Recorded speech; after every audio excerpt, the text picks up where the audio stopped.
Bonjour à tous. La vidéo d'aujourd'hui donc se portera sur la perceuse visseuse sans fil 20 volts de chez Parkside. Nous allons passer aux caractéristiques. Alors c'est une perceuse que j'ai achetée 49,99 €, donc 50 €. C'est la PABS 20 LIE6 et elle est livrée avec sa batterie et son chargeur, ce qui est plutôt pas mal parce que je trouve que maintenant les outils Parkside sont livrés de moins en moins avec batterie et chargeur. Donc c'est une batterie au lithium-ion 20 volts, 2 ampères, vitesse de rotation de 0 à 400 tours minute, première vitesse de 0 à 1400 tours minute pour la deuxième vitesse. Couple de rotation présélectionné de 25 plus 1 supplémentaire pour le perçage, couple max 45 nm, plage de serrage du mandrin de 1,5 à 13 mm. Alors ils disent que max 45 nm, on peut percer du bois jusqu'à 30 mm, de l'acier jusqu'à 13 mm, il y a le quick stop et une LED. Donc voilà, chargeur avec désactivation automatique de la charge et témoin de charge LED. Elle est toujours garantie 3 ans. Donc nous allons passer au déballage. Ouverture de sa petite boîte qui est toujours pratique.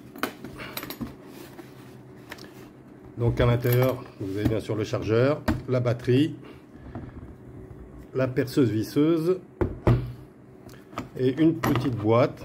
À l'intérieur, vous avez des forets et des embouts de serrage. Bon, comme vous pouvez voir, les forets ont déjà servi parce que je m'en suis déjà servi, pas de celle-là, d'une autre. D'ailleurs, je vous raconterai la petite histoire. Donc les forets, j'ai percé que du placo.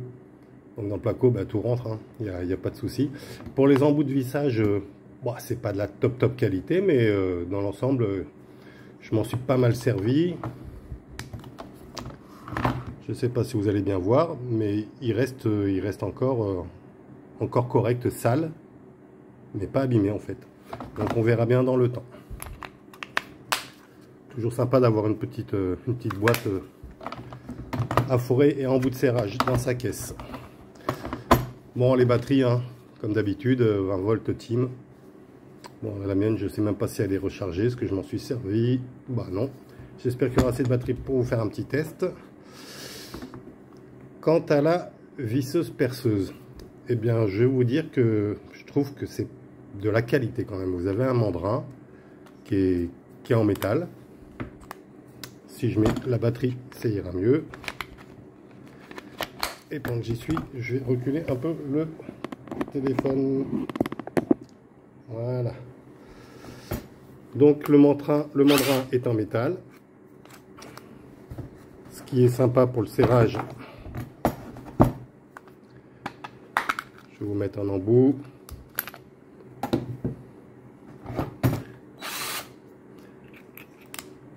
Vous la vissez et pour la serrer, vous tournez jusqu'à ce que vous entendiez le clic. Et une fois que vous avez entendu le clic, vous revenez un coup en arrière et là ça bougera plus. Donc vous n'avez pas besoin d'appuyer sur la gâchette et tenir. Vous serrez, pour dévisser c'est pareil, ça se fait vraiment très bien et on l'a bien en main en fait. Vous avez pour les... J'ai mangé le nom, ils l'ont dit tout à l'heure. Les couples de rotation présélectionnés, voilà, juste ici. Vous mettez au premier, oui, position, perçage et vissage. Vous mettez au premier. Voilà, vous regardez, ça se déclenche rapidement.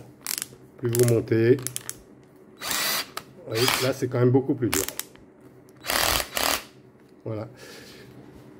Le petit truc sympathique aussi, des deux côtés, vous avez un petit aimant ici, comme ici, et vous pouvez mettre vos embouts.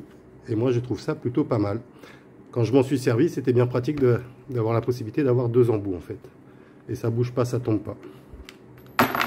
Donc il n'y a pas trop grand chose à dire sur cette visseuse perceuse. On l'a bien en main.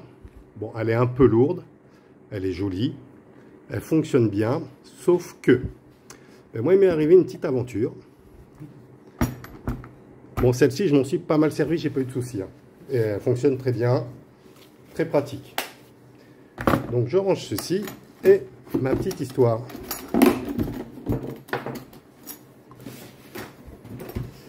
Voilà, voilà. Tiens, la même boîte. Bizarre. Donc ce qui m'est arrivé sur celle-ci, boum, vous voyez, elle n'a pas du tout la même gueule. Je vous explique. En fait, ça rentre même plus, mais bon, c'est pas grave. Voilà, il y a cette petite bague juste ici qui tient le mandrin, qui s'est fait la malle. Du coup, le mandrin s'est fait la malle. Et ce qu'il y a à l'intérieur avec. Elle fonctionne toujours. Je m'en suis servi en attendant de recevoir la nouvelle. Mais c'était pour vous dire, je ne sais pas si c'est un défaut de fabrication ou si elles vont toutes le faire. Mais moi, ça m'est arrivé, je ne suis pas trop surpris parce que je n'ai jamais de chance sur mes achats. J'ai toujours des grosses merdes. Bref, j'ai contacté Lidl par mail. Ça a été, je ne vous cache pas, un peu long. Mais j'ai enfin reçu la nouvelle. Il n'y a pas eu de soucis, ils n'ont pas cherché à comprendre. Ils m'en ont renvoyé une autre. Donc à voir dans le temps. Voilà. Pour les tests, comme je les ai déjà fait, j'ai percé du métal, j'ai percé de l'alu, du bois, bah, du placo bien sûr. Elle va bien, hein. Elle va bien, elle tourne bien vite. Ce qui est sympa, c'est que elle s'arrête très très fort, très très vite. Ça, je trouve ça plutôt pas mal. Voilà, donc j'ai pas trop grand chose à dire sur cette visseuse perceuse, c'était juste pour vous partager ma petite expérience. Donc sur ce, cette petite vidéo, je vais l'arrêter ici, et comme d'hab, si elle vous a plu, un petit like, abonnez-vous, des commentaires, je réponds tout le temps. Voilà, voilà, et bien je vous souhaite à tous une bonne journée, bye.